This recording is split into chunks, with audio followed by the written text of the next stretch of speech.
எங்கள் தளபதி அண்ணனுக்கு வணக்கம். முதலமைச்சர் அவர்களுக்கு வணக்கம். நீங்கள் கொடுத்துருக்க நம்பர் எதுவுமே எங்களால் கான்டாக்ட் பண்ண முடியல. இந்த நம்பர் எந்த நம்பர் அடித்தாலும் பிஸின்னு வருது. ஓகேங்களா? ஒன்றும் இல்லையா, ஏதாச்சும் நாட் ரீச் அப்படின்னு வருது, இல்லை பிஸின்னு வருது. நாங்கள் எங்களோட புகாரை இந்த நம்பருக்கு எங்களால் கான்டாக்ட் பண்ண முடியல. இது உண்மையா இல்லை இது ஃபேக்கு நம்பரா? இது எனக்கு மக்களுக்கு இது புரியும் மாதிரி கொஞ்சம் முதலமைச்சர் விரிவான விளக்கத்தை கொடுக்கும்படி நாங்கள் தாழ்மையாக கேட்டுக்கொள்கிறோம். இந்த நம்பர்கள் எதுவுமே யூஸ் ஆகலை. இது நம்பர் உண்மையாக அது ஃபேக்காக தெரியல. இதில் இருக்க நம்பர் ஃபோன் அடித்தா அதிகாரிகள் எந்த ஒரு ரெஸ்பான்ஸும் பண்ணுறது கிடையாது. உடனே ஃபோனை கட் பண்ணுறாங்க. எந்த ஒரு டீட்டெயிலும் சரியாக சொல்ல மாட்டேங்கிறாங்க.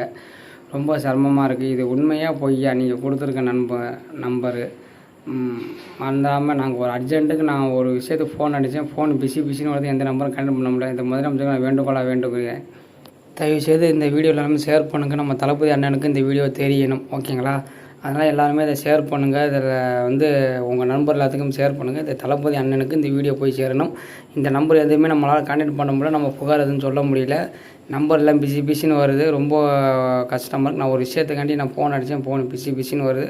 எல்லோரும் இதை ஷேர் பண்ணுங்கள். நம்ம முதலமைச்சர் அண்ணனுக்கு